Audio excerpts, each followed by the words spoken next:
el autismo, en particular, más que nada el trastorno de espectro autista, o la condición de espectro autista, porque hoy día en realidad se habla más bien de condición, porque está basada y apoyada en una mirada muy distinta sobre la discapacidad, ¿sí? La OMS en realidad ya hace un tiempo plantea que la discapacidad es la situación que se da entre la persona que tiene algún tipo de limitación o su estado de salud con los diferentes factores, ¿sí?, que se encuentran en la sociedad, ¿no? Y que esos factores en realidad se llaman o se determinan barreras, ¿tá? ¿Qué son las barreras? En realidad, las barreras que se encuentran las personas con ciertas limitaciones o condiciones, muchas veces asociamos a barreras físicas, ¿no? Y entonces, uno sí, de los tipos de barreras son las barreras físicas, pero también son barreras comunicacionales, barreras informativas, esto del acceso a la información, y barreras actitudinales, que son a veces las más difíciles como de detectar o de decir que son barreras, pero son también las que capaz que más fáciles podrían derribarse si las personas empezamos como a mirar a la discapacidad desde otra óptica. Entonces, bueno, las personas con trastorno de espectro autista en realidad se encuentran, y ellos y sus familias, cotidianamente con barreras más que nada que tienen que ver con lo comunicacional, porque en realidad una de las características que hace a las personas con trastorno de espectro autista es esto de tener ciertas dificultades para el tema de la interacción social, ¿sí? Y la decodificación. ¿Qué significa esto? En realidad no es solo en la interacción con el otro, en una relación con un otro, sino más que nada decodificar la información que pasa alrededor de esa persona todos los días. Entonces, a veces cuando hablamos de estos temas, ¿no?, que involucran a las personas con sus condiciones y sus limitaciones, más allá de las personas con TEA, hablamos de personas también del TDAH, ¿no?, trastorno de déficit atencional, con hiperactividad, ¿sí?, que hay muchos niños, hay muchas niñas en las escuelas. Entonces, y así con otras limitaciones más tipo físicas, por ejemplo, personas con sillas de ruedas, ¿no?, o con ciertas limitaciones, a veces consideramos que la accesibilidad o la inclusión, gran palabra, se da porque la persona tiene el desafío. O sea, ponemos el foco en que la persona es la que tiene el desafío. Y en realidad la persona tiene la limitación, sí, claro. Y muchas veces la limitación y la condición es a lo largo de toda su vida. O sea, no es algo que se soluciona con una rampa, me explico, con barras en el baño, ¿no? Se soluciona con un montón de factores alrededor, ¿tá? Y sobre todo con esto de la actitud del otro. En este caso es, digamos, la comunidad, la sociedad que tiene que entender que hay personas que tienen estos temas y que hay que incluirlos desde la sociedad, ¿no? Justamente. ¿Y qué pasa? Con esto de que la discapacidad en sí misma como concepto es un concepto de evolución, o sea, es un concepto que está en constante cambio, ¿sí? Hacer ese cambio de chip, ¿no?, o ponernos los lentes de la neurodiversidad. ¿Qué significa esto? Es comenzar a ver que hay personas, ¿sí?, que tienen un procesamiento diferente de aprendizaje, más que nada, ¿no? En esto de que, por ejemplo, el autismo tiene una frase muy, muy rica que habla de esto, que dice que el autismo no es un error, sino un sistema de procesamiento diferente, ¿está? Entonces, entender que hay personas que todos en realidad tenemos ciertas limitaciones, ciertas capacidades, y que con esas capacidades nos manejamos en la vida, ¿no?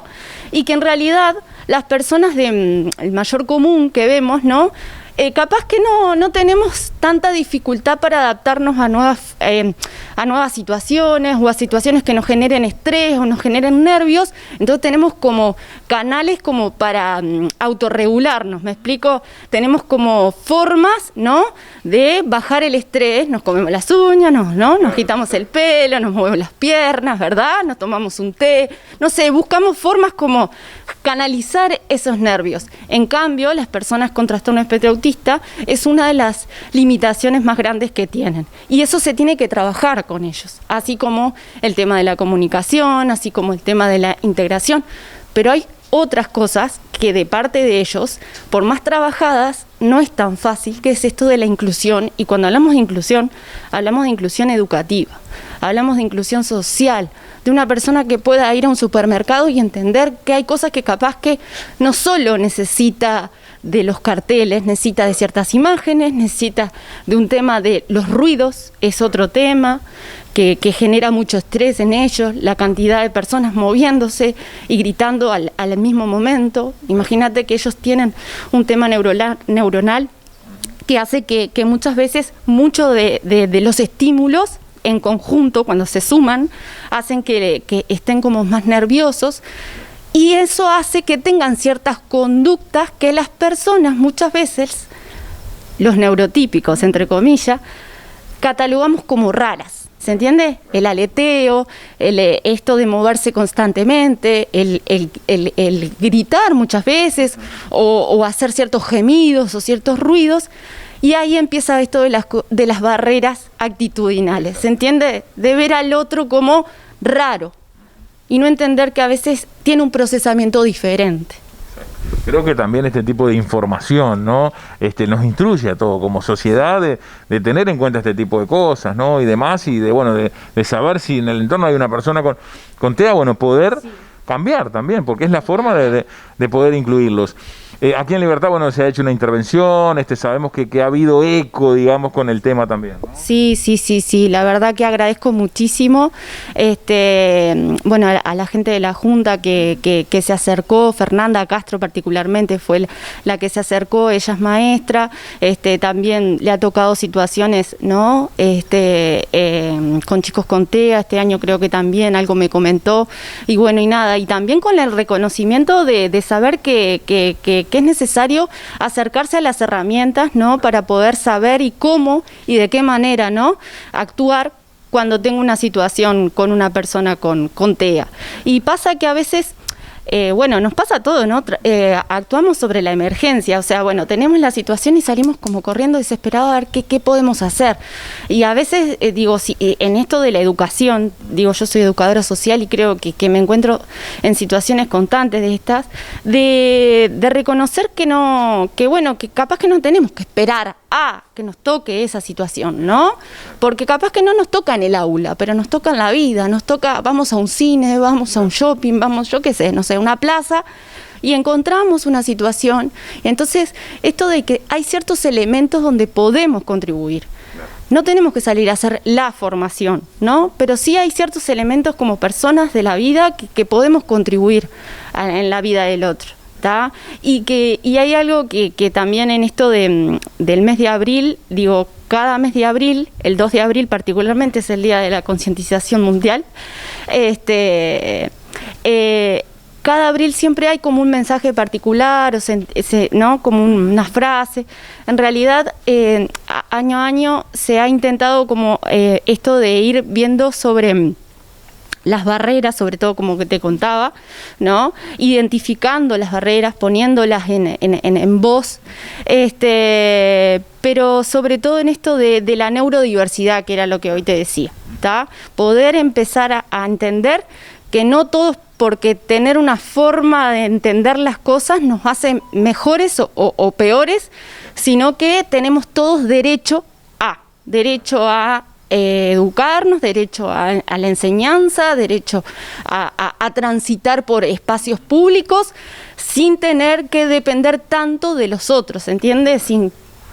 Se falta mucho en lo que es esta información, esta concientización en el ámbito de la educación. Como tú decías, Fernanda se interesó, ella quizás lo viva también porque es maestra, pero falta mucho de información, de tener todo esto que es muy simple de transmitir, como tú lo haces o lo haces muy bien, para que la gente tenga conciencia de cómo actuar.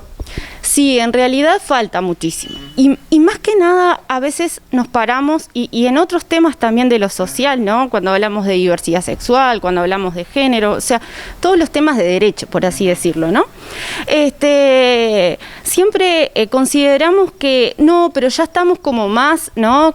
Sí, claro que sí. Históricamente, si nos paramos, miramos hacia atrás, tenemos un recorrido, tenemos un bagaje como sociedad que hemos alcanzado un montón de derechos que ni que hablar son reconocidos, pero que muchas veces para que realmente se dé la situación de que la persona pueda estar incluida, no depende, como vuelvo a decirte, de la persona, depende del otro, ¿no?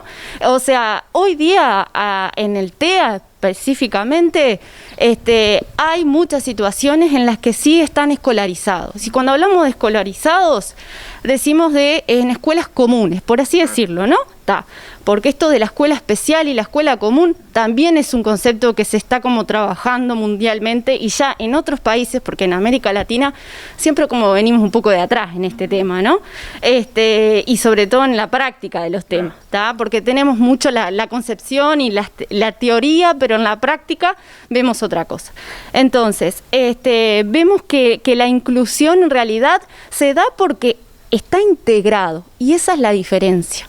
Y ese es el tema que intenta, desde la concientización de colectivos de padres y terapeutas que trabajan con el TEA mundialmente, están intentando en esto de decodificar, y entender que integración no es igual a inclusión. Y que un niño esté en un salón con TEA no significa que esté incluido. ¿Se entiende? Porque sí, porque tiene su derecho. Yo no le voy a sacar la matrícula ni le voy a permitir que no ingrese. Pero puede estar ahí con un acompañante que termine, o un asistente personal que termine siendo la maestra o el maestro, en realidad cuando ese niño necesita capaz de otras metodologías o de otras formas de llegada. Capaz que curricularmente ese niño le va perfecto, ¿se entiende? Porque muchas veces pasa que también hay muchos mitos alrededor del autismo y se creen que son súper brillantes y súper, ¿no? En realidad hay muchos niños que sí y otros que no tanto.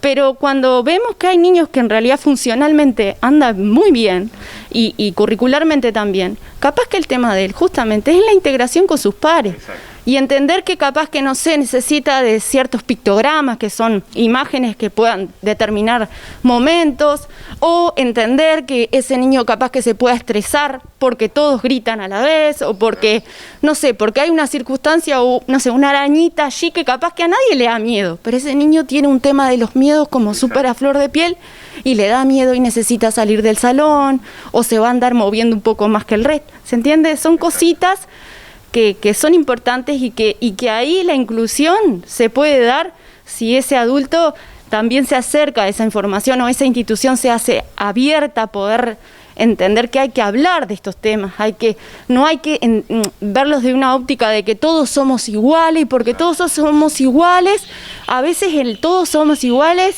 es como esto de la estigmatización de no poner en palabra, ¿se entiende? El tema por no discriminar. No, discriminamos si no hablamos. Si no lo abordamos, exacto. Muy bien, y creo que la información siempre es lo principal, ¿no? Como en este caso, y abordar y hablar de los temas.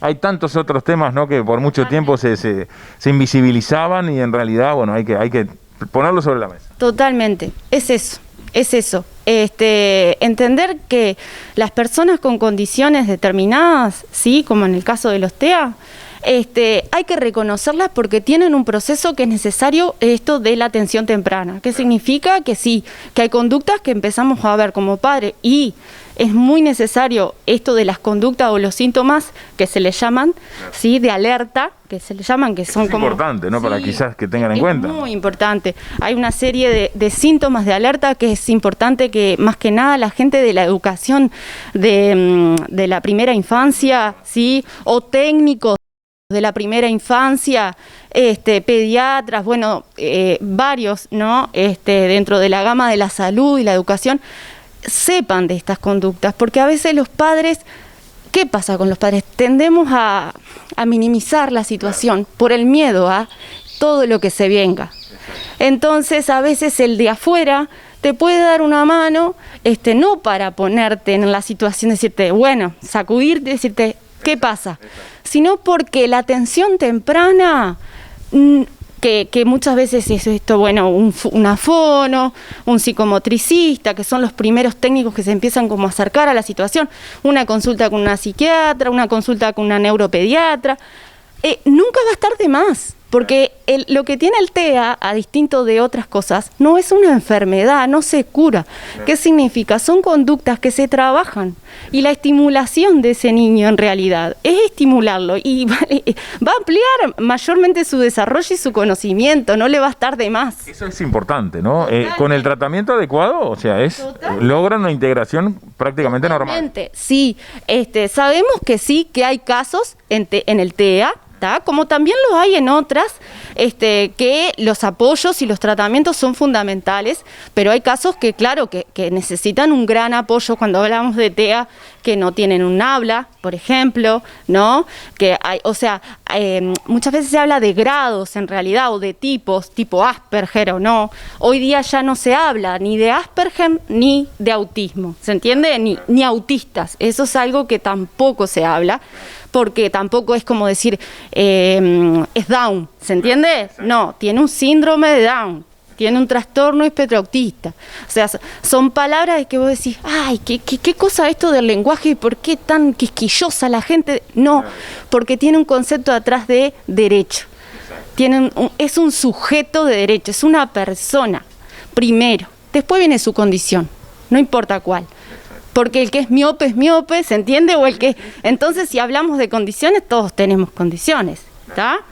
Ni tampoco se habla de capacidades diferentes, que eso es otro concepto que ha evolucionado, ¿está? Porque capacidades diferentes tenemos todos, como decimos, ¿no? Es una persona, ¿sí?, con TEA, una persona con síndrome de Down o una persona con la condición que sea que tenga, pero primero que es persona. Bueno, complementando la palabra de Fiorella Zuccolini, educadora social, también vamos a destacar lo que será una actividad que se estará desarrollando sobre la temática en Arami, Centro de Atención Integral, un taller para familias de niños y niñas con TEA. Estará a cargo justamente de la educadora social Fiorella Zuccolini y la licenciada en Psicología Valentina Busto. Será el lunes 26 de abril a las 19 horas vía Zoom y sin costo. Los interesados pueden comunicarse al 091-239-864. Es para padres, también para familias de niños y niñas con trastorno del espectro autista. Reiteramos, las personas interesadas será el lunes 26 de abril a las 19 horas vía Zoom. Se pueden comunicar al celular 091-239-864.